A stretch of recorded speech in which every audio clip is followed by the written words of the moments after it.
Mein heutiger Gast ist Vorbild und Inspiration für Menschen auf der ganzen Welt und so bekannt, dass es sie sogar als Barbie-Puppe zu kaufen gibt. Die Verhaltensforscherin Jane Goodall. Sie ist im Moment in der Schweiz unterwegs für ihre Stiftung und hat Zeit, mich hier in Zürich zum Gespräch zu treffen.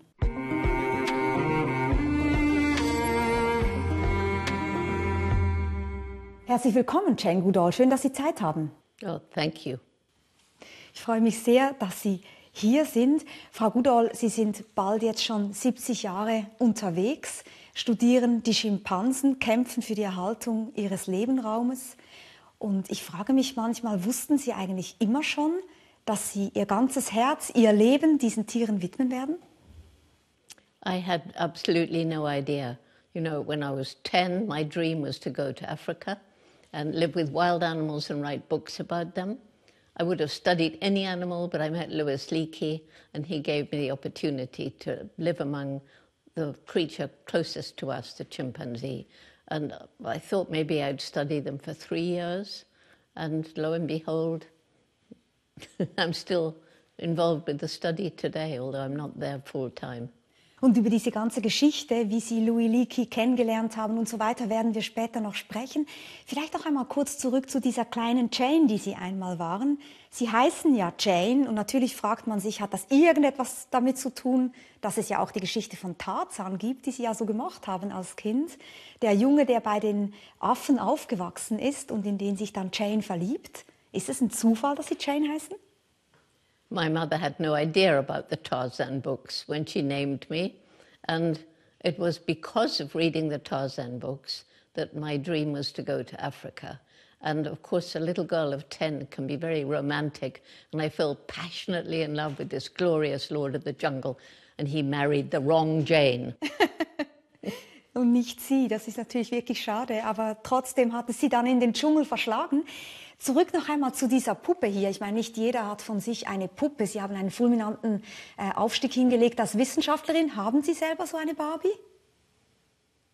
Well, I didn't particularly want a Barbie, and it doesn't look at all like me. But anyway, it's nice for children to have a Barbie of Jane with the chimpanzee and the chimpanzees using a tool. So I guess it's okay. Aber Sie haben die Puppe nicht selbst? No. No, I don't have one. We've given them all away. Mm-hmm. There's also a Lego set of Jane. Ah! Did you know that? Nein. No? Yes, there's a Lego set. Kann man auch noch kaufen. Jetzt ist ja interessant, in dieser Verpackung ist ja eben nicht nur die Jane, sondern da ist auch ein Affe mit drin. Und das ist nicht irgendein Affe, sondern das ist Greybeard, wenn ich richtig informiert bin, dieser Affe hier. Und das ist ja ein ganz spezielles Tier für Sie. Eigentlich sind wir da mitten schon in Ihrer Geschichte, oder? Yes, this is David Greybeard, the first chimpanzee to lose his fear of me and let me get a little bit closer. And it was he who really helped me to get to know all the other individuals in what we now know as a community, about 50 chimpanzees. Und Greybeard war auch der erste, den Sie beobachten konnten, wie er mit einem Stock Termiten aus einem Termitennest quasi herausgefischt hat, um sie zu essen. Und das war eigentlich der Moment, in dem Sie als erste Person überhaupt beobachtet haben, dass Affen Werkzeuge herstellen und benutzen können und wir uns fundamental geirrt haben, weil wir dachten, das können nur wir Menschen. Yes, we were defined as man, the tool maker. And so what I saw was David Greybeard. I still couldn't get too close, but I saw a black hand reach out, break off a grass stem, carefully push it down into the termite mound, carefully pull it out and bite off the termites clinging on with their jaws. And I also saw him pick a leafy twig, and to use that as a tool, he had to strip the leaves carefully. So he was using and making tools. And that made my mentor, Louis Leakey, say, well, now we have to redefine man, redefine tool, or accept chimpanzees as human. Und wofür haben Sie sich entschieden? I didn't really care. I just was really involved with getting to understand their behavior, which, as I got to know them, it's so like ours. Und das war ja 1960. Haben Sie damals, als Sie das gesehen haben, sofort verstanden, was Sie da beobachtet haben, dass das sozusagen die ganze Forschung revolutionieren würde? I didn't realize it would revolutionize research, but I wasn't surprised because there was a wonderful Austrian psychologist, and he studied a group of captive chimpanzees in the Canary Islands in a great big enclosure, and he described such intelligent behavior, and the most intelligent chimp was able to fit sticks together to make a long tool to hit down a banana and other things. But I knew that Louis Leakey would be totally thrilled because I knew that we were thought to be the only tool-using animal. And the scientists, in their arrogance, said, oh, well, Wolfgang Kohler's chimpanzees, they were captive. They learned from people to be clever. Und Sie konnten sozusagen das Gegenteil beweisen, weil Sie die Schimpansen eben in freier Wildbahn beobachtet haben. Nun müssen wir ein bisschen verstehen, Jane, wie es eigentlich dazu kam, dass Sie als so junge Frau in diese Situation kamen, Affen zu beobachten. Sie haben jetzt mehrere Male schon Louis Leakey erwähnt, eine Schlüsselfigur in Ihrem Leben. Sie selber haben ja nicht studieren können, Ihre Eltern konnten sich das nicht leisten. Sie wurden Sekretärin, Sie stammen aus Großbritannien und hatten, wie Sie erzählt haben, schon immer diesen Traum, irgendwann nach Afrika zu gehen. Und dann kam eine Einladung von einer Freundin, Sie zu besuchen in Afrika. Sie sind dahin gefahren und durch sehr viele Zufälle, wenn ich das richtig verstanden habe, haben Sie Louis Leakey kennengelernt, einer damals der führenden Anthropologen, der die Urmenschen erforscht hatte. Und Sie wurden eine enge Vertraute von ihm. Habe ich das so richtig im Kopf? It's right, except you missed out the important bit, which is when I got the letter from my school friend, I had to get the money for the fare. So I had to work as a waitress because where I was doing secretarial, just temporarily, because I always still wanted to go to Africa. So I went home and worked as a waitress in a hotel around the corner. It took about 5 or 6 months to save up. And in those days, it was by boat. There weren't planes going back and forth. And after I'd stayed with my friend a while, somebody said, Jane, if you're interested in animals, you should meet Louis Leakey. So I made an appointment, and that's how it happened, that I got to the Natural History Museum. He was curator. And he asked me all kinds of questions about the, unfortunately, stuffed animals and birds. And because I'd read everything I could about the animals of Africa, I could answer many of his questions. And he also took me, he used to go for 3 months every summer to look for human fossils in the middle of the Serengeti, no roads in those days, not even a track. And one evening, after the hard day's work, I was allowed to walk out on the plains, and I felt something behind me, and it was a young male lion, fully grown, tuft of mane on his shoulders. And I think he was just curious. I was with this one other young English girl, and he followed us, I don't know, 50 yards or more, 100 maybe. And I think it was that evening around the campfire that Leakey decided I was the person he'd been looking for. He says for 10 years. Und es ist so interessant, wenn Sie das erzählen, weil es berührt einen ja auch. Und man fragt sich, denken Sie eigentlich, es war Ihre Sehnsucht, nach Afrika zu gehen, die sozusagen Ihr ganzes Leben dann verändert hat? Oder gibt es so etwas wie Vorbestimmung? Oder musste das irgendwie so kommen? Oder warum ist diese ganze Geschichte so aufgegangen? Well, I think, you know, maybe there is a path in life, but I don't think you're forced to take it. I think you make a conscious choice. But I owe so much to my amazing mother because I was born loving animals and she supported me. So, you know, when I was 4 years old, she took me for a holiday on a farm, a proper farm, not a factory farm. They didn't exist back then. And I had the job of collecting the hens' eggs. And so in my little basket, I put the eggs. The hens were meant to lay them in a little hen house. And I kept asking everybody, where's the hole on the hen big enough for the egg to come out? And nobody told me. So I remember seeing a hen go into the hen house, followed her mistake. She flew out squawks of fear. So I went into another of these little hen houses. I waited 4 hours and I saw the hen come in and lay the egg. My mother by this time had called the police. She had no idea where I was. And so, you know, so many mothers would have grabbed that child who was running towards the house. Don't dare go off without telling us again. Don't you dare do that. It would have killed all the excitement.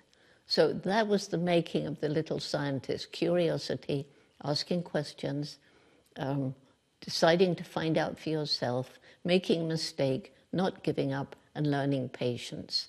And all of that might have been crushed by a different mother, and I might not be talking to you now.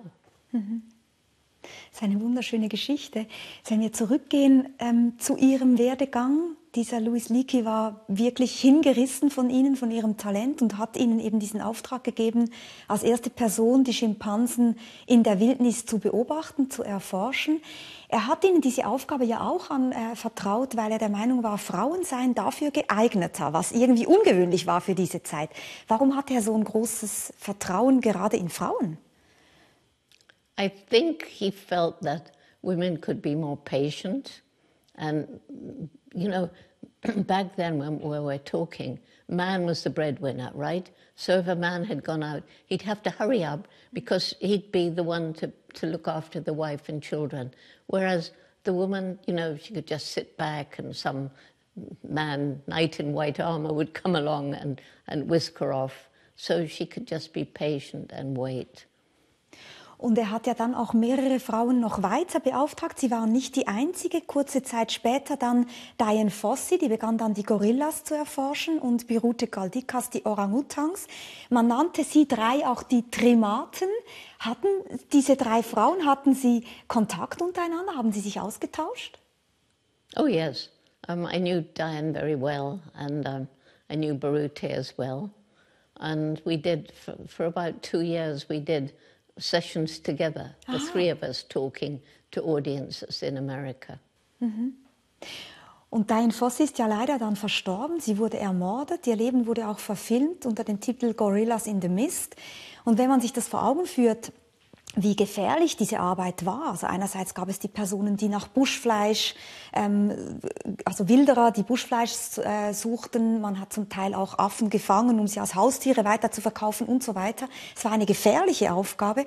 Hatten Sie selber nie Angst? Well, I never felt endangered because I think right from the beginning we made friends with the local people. That's been the hallmark of my research, to work with the local people. Dian Fossey, on the contrary, she fought the poachers and she captured a poacher's son and beat him with nettles and things like that. So she was resented by the local people. And I employed some of them. She wouldn't employ them to help her with the gorillas. She said, oh, then the gorillas will trust people and everybody will kill them. Und das ist ja bis heute so ein Credo von Ihnen, dass Sie sagen, wir müssen die lokale Bevölkerung einbeziehen, auch wenn es um den Schutz jetzt des Habitats der Schimpansen geht. Da werden wir noch drüber sprechen.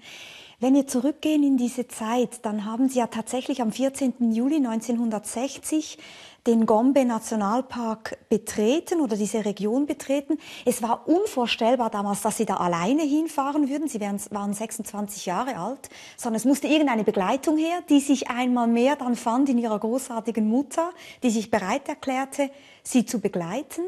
Und damals war das ja ein ganz unberührtes Gebiet. Es liegt am Tanganjika-See in Tansania. Und heute besuchen auch Touristengruppen diese Region. Es ist wunderschön an diesem See gelegen. Ein Traum eigentlich von einer Region, aber damals eben noch unberührt. Was haben Sie für eine Erinnerung an diesen ersten Tag, als dieses Boot da ankam? Die junge Jane mit ihrer Mutter betritt diesen Boden. Was ist Ihr Gefühl, wenn Sie zurückdenken? Well, when we set foot from the boat, I mean, she only came because I wasn't allowed by the British authorities. It was Tanganyika back then, and it was a British protectorate. And they said, we won't take responsibility. A young woman out in the forest, ridiculous. So Mum and I were accompanied by a game ranger, and we set foot, and there was it wasn't really a village, it was the headman, who we later discovered was the most infamous witch doctor that the area's ever known. And his wives, I think 4 wives, and the 2 game scouts. So they were on one side of the little stream, Mum and I were on the other. So old Edie Matata, the headman, greeted us very regally with his white robes. And he had a red woman's winter coat over the top. And it was really hot. But anyway, he was proudly wearing this red coat. And we had a little gift for him. And fortunately, he decided I was a good person. And so I learned later that he told all the people to help Jane, and he told the animals not to hurt me. Wie meinen Sie das? Well, you know, I always thought that if you were calm and you had no bad thoughts, that the animals wouldn't hurt you. So whether Idi Matata also told them, being a witch doctor, he might have. But anyway, between us, you know, people said, well, you're stupid, you shouldn't go out at night, there's leopards. And, well, nobody did hurt me, so... Sie beschreiben auch in vielen Interviews und Büchern, wie die ersten Monate hart waren, weil die Affen jeweils flüchteten, wenn sie näher kamen. Die waren natürlich auch überhaupt nicht gewohnt an Menschen. Und nach einigen Monaten begannen sie dann aber tatsächlich Vertrauen zu fassen. Und wir schauen uns ein paar Bilder an aus dieser Zeit, als sie Kontakt aufnehmen konnten mit diesen Schimpansen. Jane Goodall war gerade mal 25, als sie 1960 nach Gombe reiste. Sie sollte die Primatenforschung revolutionieren. Zuerst zähmte sie die Schimpansen mit Bananen, gewann ihr Vertrauen. Dann war sie es, die entdeckte, dass Schimpansen Werkzeug herstellen und benutzen. Die Definition des Menschen als Werkzeugmacher musste umgeschrieben werden. Wir sehen in diesem Filmbeitrag auch den kleinen Schimpansen Flint. Zu dem hatten Sie eine ganz besondere Beziehung, oder? Well, he was the first infant that I was able to study. We're now 4 years into the study when that was taken. And, you know, because it took 4 months to get the chimps used to me. And then my mother left at that point. She left just before the tool using that we saw in the clip, which was sad because, you know, she'd boosted my morale. And she said, Jane, you're learning more than you think from that peak that I found with my binoculars. I was learning something about how they move around in different size groups, the foods they eat, how they make a nest in the trees at night. And, you know, gradually I got to know them all. But And at the beginning, I didn't have a typewriter. I just had notes. We couldn't afford anything. Es gibt auch wunderschöne Aufnahmen aus Ihrem Notizbuch aus dieser Zeit. Ich glaube, auch in diesem Barbie-Set gibt es das Notizbuch mit dabei, genau, weil die bekannt geworden sind. Nun, diesen kleinen Flint, da gibt es ja auch Aufnahmen, wo Sie ihn berühren. Heute sind Sie ein bisschen kritischer bezüglich einer Interaktion von Wildtieren und Menschen. Was hat Sie da Ihre Position ändern lassen? Well, because we discovered, I mean, at the beginning, nobody thought about transmission of disease from chimp to human or human to chimp. And nobody had done it. It was brand new, going out in the field. So getting close to them, I don't regret it. I don't think we passed any disease on to them. And, you know, having Flint, his mother was still a bit nervous. So when he came up, she had a little pout face of worry. But she let him. She trusted me enough to let him reach out like that. And there's another one where I reach towards him and he reaches towards me. To me, that's an iconic picture because it reminds me of, you know, the famous painting of man reaching to God or God reaching to man. And this is man in der reaching Sixtinischen to Kapelle animal. gemalt. Yes, yes. Von Michelangelo. Yes, Michelangelo, yeah. Ja, wie schön. Genau, eine wirklich auch für Sie ikonische Geste, die Sie da erlebt haben. Es ist ja interessant, Louis Leakey hat Ihr Talent ganz früh schon erkannt und er hat an Sie geglaubt und dann nicht einfach Sie nur die Forschung machen lassen und dann wurde er selbst damit berühmt, sondern er hat ganz klar gesagt, ich will, dass Sie selber auch promovieren, dass Ihre Kenntnisse zur Kenntnis genommen werden, dass man sie wissenschaftlich fördert und anerkennt. Und Sie konnten schlussendlich auch promovieren an einer Universität, ohne eigentlich vorher einen Universitätsabschluss auch zu haben. Aber da gab es ja auch viel Kritik. Zum Beispiel hat man gesagt, diese Frau ist eigenartig. Wir geben unseren Forschungsobjekten Nummern, sie gibt ihren Forschungsobjekten Namen, wie Flint oder David Greybeard. Warum haben Sie das getan? Well, if you have a dog or a cat or a guinea pig, you give it a name. And the chimps, I mean, they're so human. How would you possibly give another human a number? Only in the concentration camp in the war. So, of course, I gave them names. And you know, Leakey picked me because he wanted somebody whose mind was unbiased by the very reductionist thinking of scientists at the time. But then after 2 years, he said, now, Jane, I want scientists to take you seriously. You have to go to university, no time for an undergraduate degree. And he got me a place to do a PhD in ethology, the study of behavior. And I was nervous. So to be told by these learned professors, Jane, you've done everything wrong. Chimps shouldn't have names, they should have numbers. You cannot talk about personality, mind, or emotion. Why? Those are unique to humans. But when I was a child, I'd learned from a great teacher that was absolutely wrong. That teacher was my dog. You can't have any animal and in a meaningful way spend time with him or her and not know we're not the only beings with personality, mind and feeling. We are part of and not separate from the rest of the animal kingdom. Ich stelle mir vor, wie Sie dann eine Weile an der Universität verbracht haben und ja plötzlich wieder ganz anders gelebt haben. Vorher in einem Zelt oder in einer Hütte, sehr einfach gelebt, dann in einer Stadt, an einer Universität. Wie war das für Sie, diese unterschiedlichen Lebensformen? Haben Sie jeweils das eine oder das andere vermisst? Well, Cambridge, I was able to live out in a woman who had a little farm, and it was a lovely old farmhouse with fields around it. So it wasn't that different. I was mostly, you know, I didn't live in college as I was supposed to do. Managed to get permission not to stay in college. So I only went in to the town to have sessions with my supervisor, Robert Hind. And so I think Louis got fed up with scientists saying, oh, Jane's only, you know, she's only famous because of the geographic. They came in, by the way, after I'd seen tool using to fund me when the 6 months money ran out. And, you know, there were people saying, well, she's only on the geographic cover. They only took her on because she's got nice legs. So today, if somebody said that, they'd probably be sued.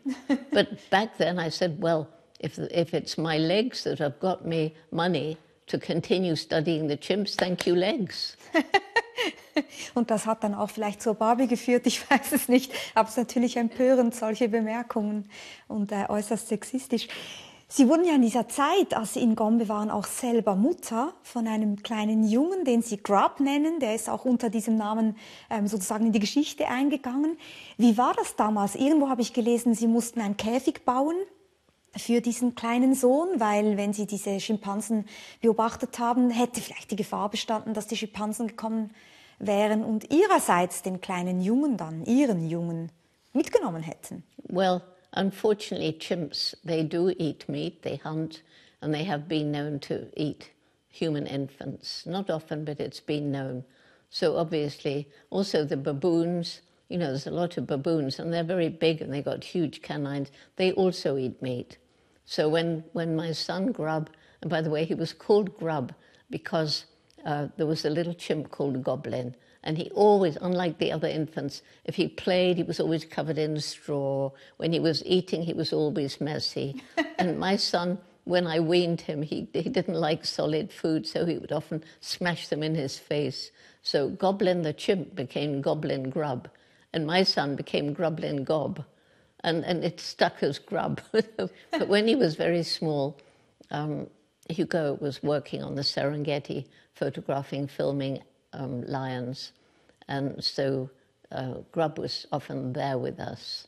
And then when he came back to Gombe, that was when we built, sounds awful, a cage, but when he was a tiny baby, it was painted blue and it had all sorts of, you know, mobiles and things. When he was older, it was a caged-in veranda, and he was never out of it except with somebody. Mm-hmm. But it wasn't a cage, it was a safe veranda on the house. Wegen dieser Gefahren, die drohen konnten. Sie haben gerade schon beschrieben, diese Tierfilme in der Serengeti, die Sie produziert haben und dann den Sohn mitgenommen. Sein Vater war Hugo von Lawick, Ihr damaliger Mann. Und insofern ist dieses Kind natürlich aufgewachsen, mitten in diesen großartigen Bildern, in dieser großartigen Landschaft. Ist er heute auch in Ihre Fußstapfen getreten? No, my grandson is, but not my son. He decided to do other things. He spent a while fishing, which I didn't like, but now he's building affordable, strong, completely extraordinary houses. And he's just in the middle of the prototype. He says it's going to be the best houses for the best price, for the strongest, most durable ever invented. He's very excited. Auch da eine große Leidenschaft, zumindest das haben Sie ihm weitergegeben, dass man eine Leidenschaft haben muss und dann daran glauben. Ja.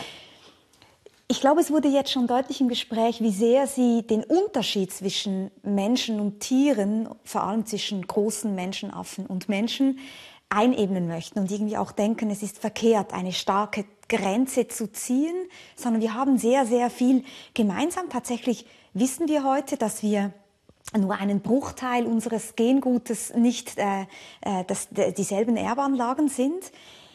Es ist aber auch so, dass wir dazu neigen, sehr viel in Tiere hinein zu interpretieren als Menschen. Also denken wir beispielsweise an Leute, die ihrem Hund eine schöne Regenpellerine kaufen und ihn dann spazieren führen und denken, der Hund ist ganz stolz, dass er dieses Regenmäntelchen Gassi führen darf. Sie schütteln schon den Kopf. Aber hatten Sie selber je Momente, wo Sie gemerkt haben, Sie sind sich nicht mehr sicher, ob Sie die Distanz wahren können zu Ihren Forschungsobjekten? No, I think I was always very level-headed. I was very excited to find that, like us, when they communicate, chimpanzees kiss, embrace, hold hands, they beg for food, males swagger upright with their fists in the air when they're competing for dominance. Does that not remind you of some human male politicians?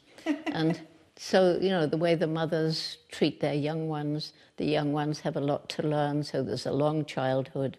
And the young ones will intently watch and gradually learn termite fishing. We now know in other parts of Africa, different objects are used for tools, so they have a culture. Mm-hmm. And in so many ways their behavior is like ours, but the biggest difference is the explosive development of our intellect. But to go back to the little dressed-up dogs, I watch people with their dog, and they say they love their dog, but you know, a dog's world is smell. And dogs on a walk, they love to sniff. I'm sure you've seen that. They get messages from what other dogs have been there, maybe there's a cat. And yet you see people and their dog has stopped to sniff, yanking them, and putting on silly coats and even silly little shoes. It really upsets me. Sie haben selber auch Hunde, oder? I love dogs. They're my favorite animal. People think it's going to be a chimpanzee, but it's a dog. Und warum? Because, not for nothing, are they known as man's best friend. They're loyal. Chimpanzees, you know, they're other beings. I don't think of them as animals at all, any more than I think of you as an animal. Yet we are animals. And dogs they're much more like an animal, you know, and they're so loyal, they're so loving, they're so forgiving, and there's so many stories of dogs being utterly heroic, saving their master or their mistress, helping each other. You know, we have dogs that guide blind people. We have dogs that go and help autistic children to read. We have dogs who search in the rubble after an earthquake, or when the Twin Towers fell in New York, when I happened to be there and I met some of the dogs. Also es ist vielleicht auch gerade die Andersartigkeit dieses Tieres, was Sie so in Bann zieht, diese Fähigkeiten, die Sie erstaunen, wenn ich das richtig verstehe. Yeah, that's so. We're just beginning, you know, like we now know that not only are great apes intelligent, and monkeys and elephants and dolphins, but we know how intelligent birds are, that crows can solve some problems as fast or faster than an 8-year-old human. And we know that rats, amazingly intelligent, some of them trained to detect landmines buried under the ground after an African civil war. We know that the octopus is incredibly intelligent, can solve all kinds of problems. Mhm. Da gab es ja auch diesen ganz bekannten Netflix-Film Krake, mein Freund, wo man das beobachten konnte. Genau. Es ist ja interessant, dass wir trotzdem ein Stück weit immer mit diesem Problem des Fremdpsychischen konfrontiert sind, dass wir nicht recht wissen, was tatsächlich in einem Wesen vorgeht. Das geht mir aber auch so mit Ihnen und Ihnen mit mir. Wir sprechen miteinander, wir können ungefähr Emotionen ablesen, aber letztendlich weiß ich nicht, was in Ihrem Kopf vorgeht. Wir können uns nur herantasten. Und ich finde sehr interessant, was Sie sagen auch über die Gefühle von Schimpansen jetzt wiederum, dass Sie sagen, die Gefühlswelt der Schimpansen ist eigentlich unserer sehr ähnlich. Also die können sich natürlich freuen, sie können sich ärgern, sie können auch sehr wütend werden, sie führen gegeneinander Krieg sogar. Denken Sie, sie haben auch komplexe Emotionen, wie beispielsweise, dass sie sich schämen? Oh yes, I think so. And they can feel guilt and they can lie. And we know a lot of it, some of it's from captive chimps. Some of it is from the studies where chimps were taught sign language. And that, we're not doing it anymore. I mean, I never did it, but you learn an awful lot about the way they think from that sign language. So, for example, one little 4-year-old loved to paint, and she usually filled up the page. And on this occasion, she just drew a line like that and handed it to her teacher, who looked at it and signed, "Please finish." Chimp looked at it, handed it back, signed, "Finished." And this went on a couple of times. Then the teacher said, "What is it?" And you know what she said, signed? A ball. What's she drawn? She's drawn the bounce. Ah! You see, so from these studies, you learn quite a lot. And talking of painting, do you know who Picasso is? Not Picasso, not Picasso the artist, Picasso. Ich habe davon schon gehört, ja, genau. Yeah. I'm going to meet her in February. I'm very excited. And I've got an original Picasso. And she was rescued from slaughter. She was, I know, she fell off the truck on her way to become pork or bacon. And rescued by an artist who has a tiny sanctuary for rescued farm animals. And this woman noticed this pig watching. So eventually she set up an easel, put a paintbrush in the pig's mouth, and she started to draw. At first just a few marks, and then she got encouraged, and gradually she did more and more. Her paintings are selling $5,000. She's had 2 exhibitions. Es sind natürlich auch die Menschen, die dann versuchen, Geld daraus zu machen. Ob das Schweinchen wirklich versteht, was da passiert? Wahrscheinlich ja eher nicht. If you Google Picasso and you watch her painting, she is so filled with joy. She loves it. She'll even dip the brush in another color. And the only thing she's been taught is to dip her nose in red so that she makes a nose print. This woman isn't trying to make money from her. She discovered she can, which means she can rescue more animals. So Picasso is helping other farm animals to have a decent life. Das ist dann noch einmal ein anderer Grund, genau, weswegen man diese Bilder dann verkauft. Aber das ist interessant, dass Sie ja auch beschreiben, wie viele Studien es eigentlich dazu gibt. Sie selber weisen oft hin auf eine Szene, wo man einen Schimpansen sieht, der einen Wasserfall beobachtet, und haben da auch genau dann herausfinden können, dass wenn wir so etwas wie Ehrfurcht empfinden oder Schönheit oder Ergriffenheit, dann stellen sich bei uns die Härchen auf, und etwas Ähnliches haben Sie bei den Schimpansen gesehen, die Wasserfälle anschauen. Wir schauen uns auch dazu kurz einen Clip an. When the chimpanzees approach, they hear this roaring sound, and you see the hair stand a little on end, and then they move a bit quicker. And when they get here, they'll rhythmically sway, often upright, picking up big rocks and throwing them for maybe 10 minutes. Sometimes climbing up the vines at the side and swinging out into the spray. And they're right down in the water, which normally they avoid. Afterwards, you'll see them sitting on a rock, actually in the stream, looking up, watching the water with their eyes as it falls down, and then watching it going away. I can't help feeling that this waterfall display or dance is perhaps triggered by feelings of awe, wonder that we feel.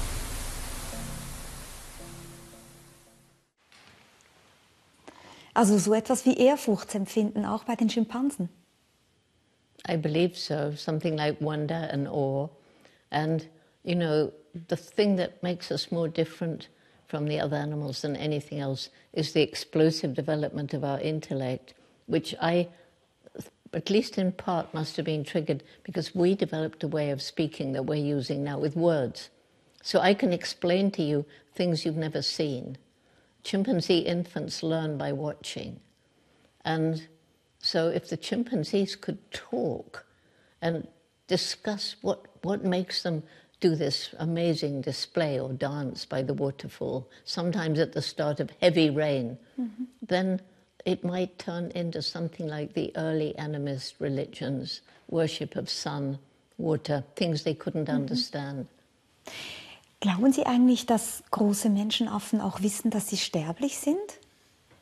I don't think any great ape will think, oh, I'm going to die, but they do distinguish between life and death. I remember watching one mother, and her child had polio, and it was a little infant, couldn't use arms and legs. And she was so gentle, cradling that child, but then during a grooming session with her daughter, the baby died, or at least lost consciousness, and immediately flung over the shoulder and just treated like an object. So she instantly knew, this is alive, this is dead. Whereas a first mother will even cradle the dead baby. So there's a big difference when you've learned about life and death. Das ist interessant. Das heißt, sie können unterscheiden zwischen Leben und Tod, aber wissen vielleicht nicht, dass sie sterben werden. Das bräuchte ja auch so etwas wie eine Idee von Zukunft. Und wie ist das Zeitempfinden dieser Tiere? Ich frage dies auch deswegen, weil ich mal gelesen habe, vielleicht könnten große Menschenaffen lernen, ein Feuer zu machen, aber sie würden immer vergessen, dass man Holz nachlegen muss, weil sie kein Verständnis hätten der Zukunft. Würden Sie das bestätigen? Ist diese Zukunftsidee sozusagen nicht vorgesehen bei Ihnen? I haven't heard about the fire. I think they have a sense of the immediate future, but they couldn't, I mean, they'll see a stranger chimpanzee from another community on the other side of a valley, and they look at each other and they're clearly planning an attack, and they go up silently, and if they catch that unfortunate individual, they may actually attack so badly that he, or usually she, will die of wounds. So they can plan, this is what we're going to do. Sense of time, I have seen chimpanzees get together and move off towards where a fruiting tree is about to be ripe, because they have seasons, and go and check out the trees and find, yes, the tree is ripe or the tree isn't. Now they're all confused because climate change is altering the normal pattern of ripening. Das heißt, wir können festhalten, Menschenaffen und wir Menschen sind uns wirklich sehr, sehr ähnlich. Und das ist auch einer der Gründe, warum Sie sich engagieren im Great Ape Project. Eine Initiative, die ursprünglich unter anderem auf Peter Singer zurückging. Er hat 1993 ein entsprechendes Buch verfasst, zu dem Sie damals schon beigetragen haben. Und dieses Great Ape Project verlangt Grundrechte für große Menschenaffen. Dazu gehört zum Beispiel, die Tiere in Würde zu behandeln. Es gehört aber auch dazu, dass sie ein Recht auf Freiheit haben. Das würde ja, wenn man es ernst nimmt, zum Beispiel verlangen, dass man ihren Lebensraum genauso schützt wie den Lebensraum beispielsweise von indigenen Völkern, oder? Well, I do believe that their environment should be protected. Chimpanzees in captivity, I'm not going to demand freedom for them, because what do we do with them? But I will demand that they have a decent place to live, not in a little bare cage. So it's very important to give them environment enrichment, a proper social group. You know, that's very important. Warum verlangen Sie nicht Freiheit? Because if a chimp's been born in captivity, you can't put them back in the forest just like that. Das heißt, Sie würden auch einverstanden sein mit Zoos, die Schimpansen halten? Only if they have a really good enclosure. And you know, when people attack me on this, I say, okay, I've been in the forest where you can hear the chainsaws, or you can hear people coming to drill for oil. And you're out in the forest and chimpanzee mothers are being shot to take the babies and sell them for pets or entertainment overseas. And they're living in fear, and they can't really escape from the chainsaws because there'll be another community and they'll be attacked. So I'm thinking about that, and then I'm sitting and I'm watching a group in a big enclosure with lots of things to climb, with enrichment every day like artificial termite mounds. And there's two mothers just lying with their babies playing around them. There's three males grooming each other. And I think, okay, where would I rather be if I was a chimp? They're looked after, they're cared for, they're loved, they get everything they need. Whereas these ones are hunted, persecuted. Mhm. Wir sehen auch da wieder, die Welt ist einfach komplex und man kann oftmals nicht ein Schwarz-Weiß-Bild malen. Ja. Und deswegen haben Sie auch eine sehr differenzierte Haltung bezüglich dieser Frage der Zoos zum Beispiel. Nun ist es ja so, dass Sie sich mit Ihrer Stiftung und Ihrer ganzen Arbeit, auch mit Ihrer Initiative Roots and Shoots, die sich vor allem an junge Menschen richtet, sehr stark eben dafür engagieren, auch zu verstehen, wir können eigentlich den Lebensraum für diese wunderbaren Tiere nur bewahren, wenn wir Umweltschutz betreiben im großen Stile. Und ein Problem ist ja, dass die Umgebung des Gombe-Nationalparks zum Teil abgeholzt worden ist. Es gibt diese grünen Korridore nicht mehr, dass die Gruppe wandern könnte und sich vermischen mit anderen Affengruppen, was sie wiederum bedroht in ihrer Existenzweise. Denken Sie denn, der Gombe-Nationalpark hat wirklich eine Zukunft? Well, I'll tell you, when I first went there in 1960, Gombe, the forest of the Gombe National Park, which is very small, was part of a great forest belt across Africa to the west coast. And by the late 1980s, 25 years later, I looked down from a small plane and Gombe was just a little island of forest. All around were bare hills. Clearly more people living there than the land could support, too poor to buy food from elsewhere, struggling to survive, cutting down the trees to get money from charcoal or timber or to make more land to grow more food for their growing families.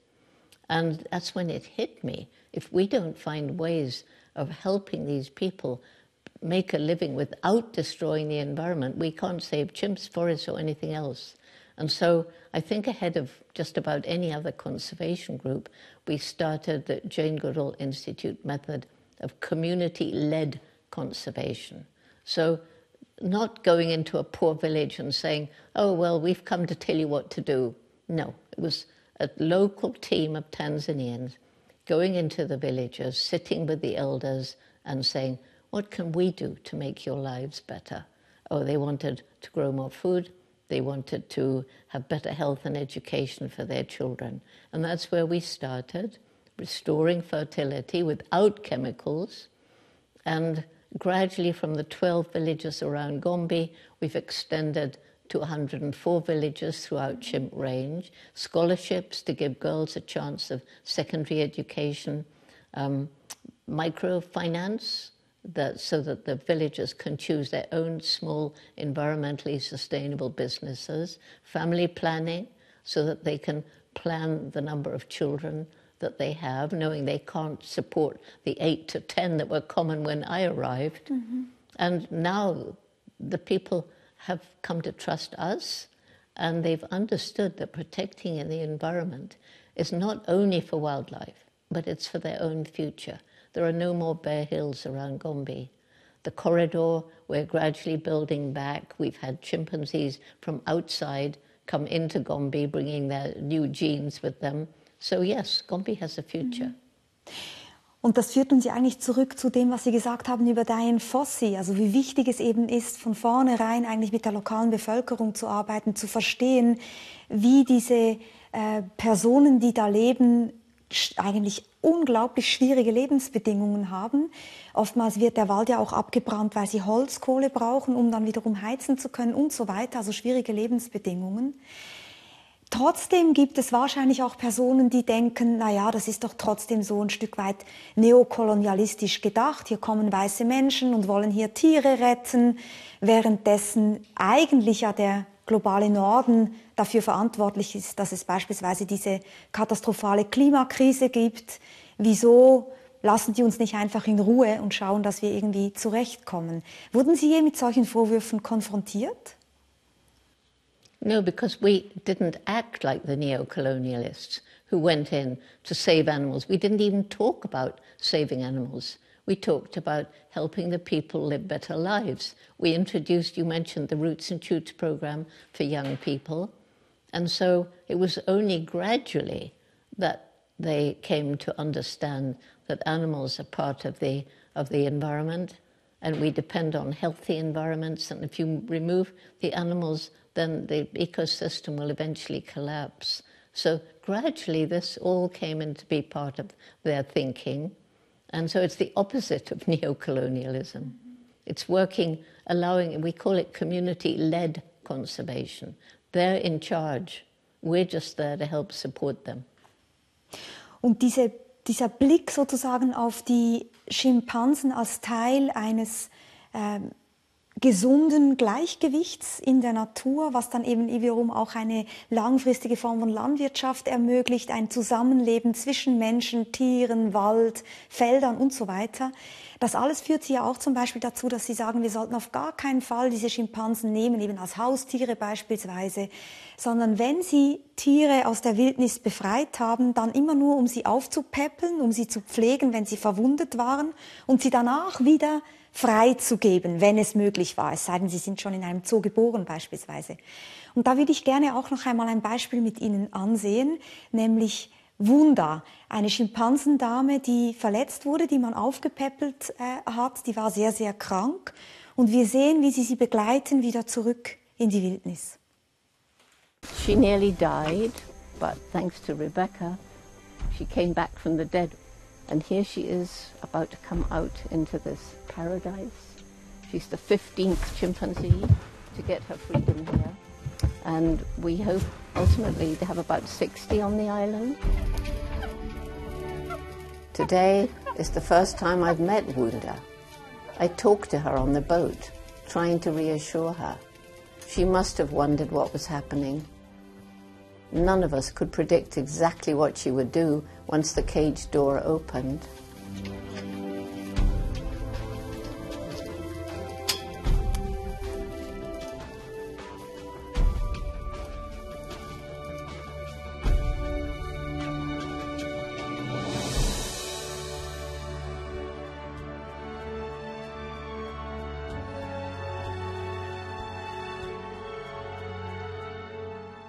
It was a very, very touching moment. One of the most amazing things that's ever happened to me. The warmth of her embrace is something I shall never forget.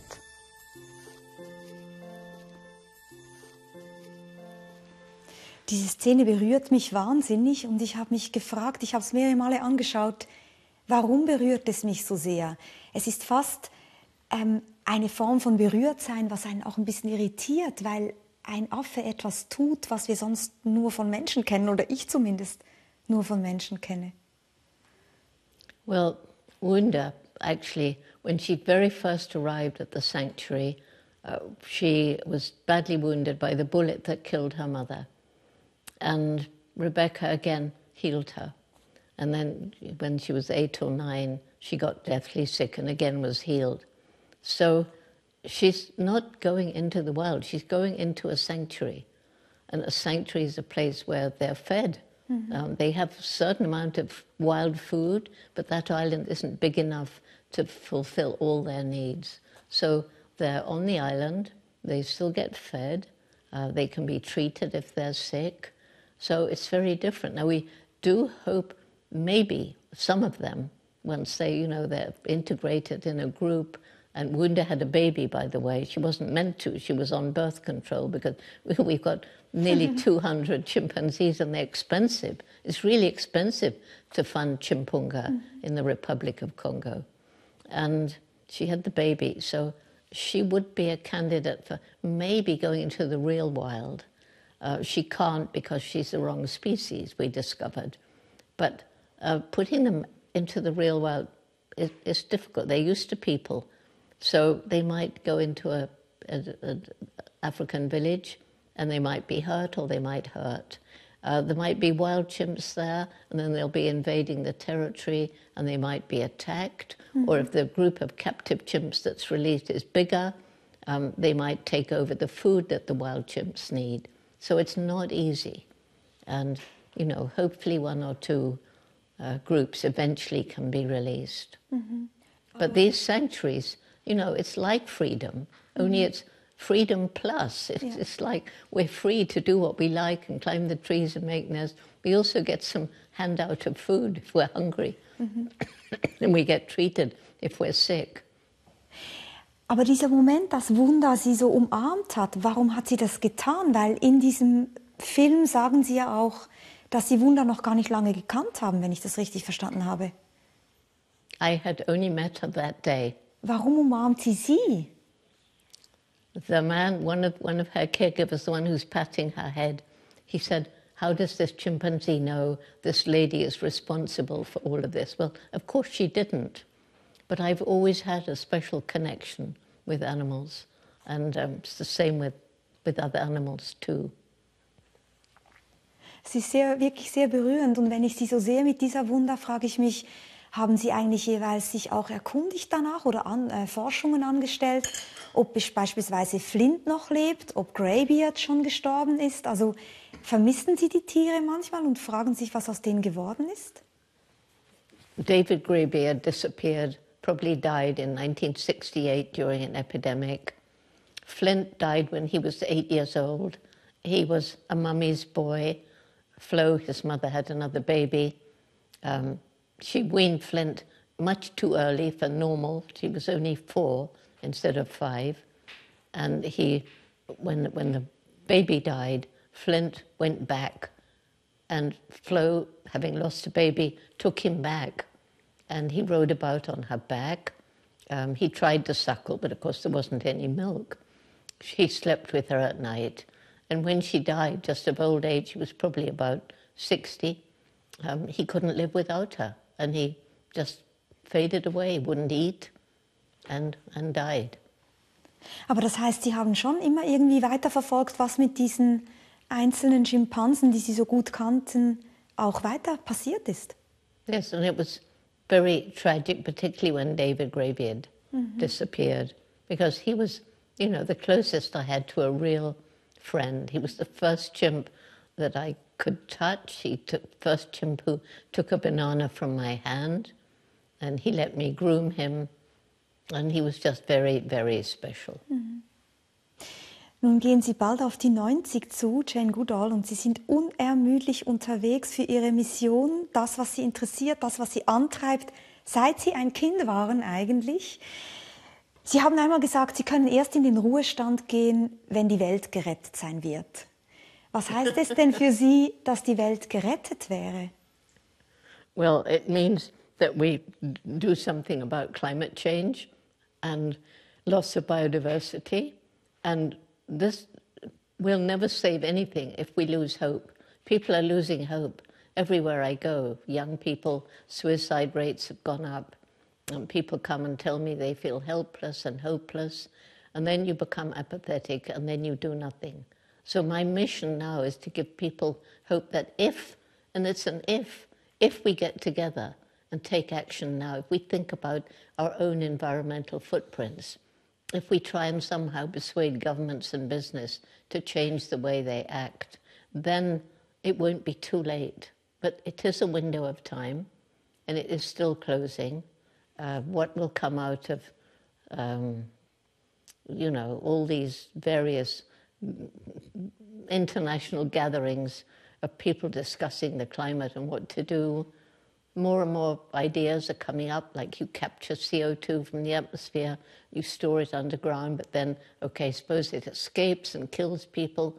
We have a long way to go with our technology, but people are beginning to try. We're finally using this intellect, which we've so far used to destroy our only home, to try and find solutions. Und Hoffnung ist ja wirklich Ihr großes Thema. Es gibt ja auch eine Autobiografie mit dem Titel Grund zur Hoffnung. Das ist wirklich das Thema, was Sie jetzt sehr beschäftigt. Sie haben auch einen Podcast, den Sie Hopecast nennen, den man hören kann, wo Sie mit verschiedenen Menschen über Hoffnung sprechen. Mir ist Hoffnung auch sehr wichtig und lieb und ich glaube auch, dass unsere Zeit eine Zeit ist, in der viele Menschen die Hoffnung verlieren und dass uns das lähmen kann. Trotzdem frage ich mich manchmal, ist der Grund, warum wir oft nicht ins Handeln kommen, wirklich derjenige, dass wir keine Hoffnung haben? Oder ist es manchmal auch der Grund, dass wir einfach nicht wahrhaben wollen, wie wenig Zeit uns noch bleibt? I think some people it's different. Some people just give up and feel it's hopeless. Other people, and some people don't want to think. You know, like some business people, they just want to make as much money as they can. Okay, the world won't end while we're alive, so let's just get what we can out of it while we can. I'm sure there's some of that. And that's why, for me, young people is so important. We can't bring children into the world where everybody around them says, well, there's no hope. I mean, how could you do that to a child? Mm-hmm. And so this Roots and Shoots program, we have members from kindergarten, our university, even adults, more and more adults.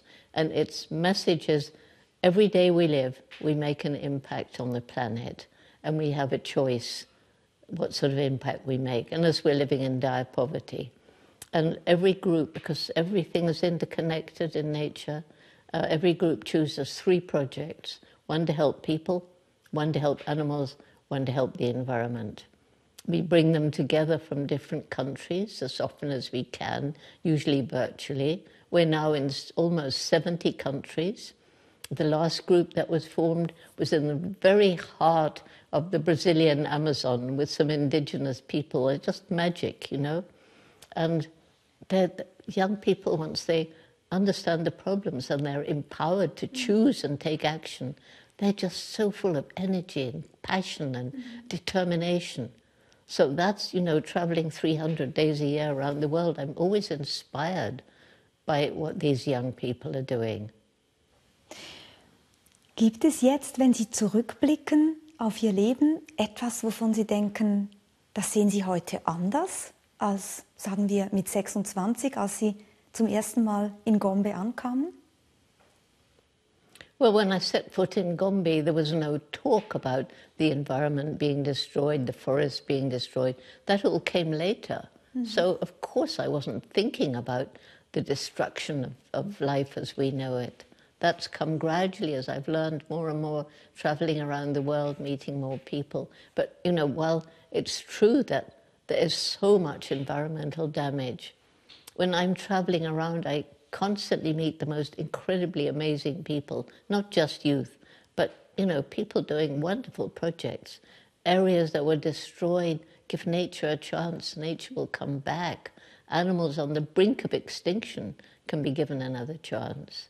So it's all there. We've just got to take action. Wir kommen langsam zum Schluss. Jane Goodall, ich habe ganz am Anfang gesagt, dass Sie ein Vorbild sind und eine Inspiration für so viele Menschen da draußen, für junge Menschen, für mittelalterliche Menschen, für alte Menschen.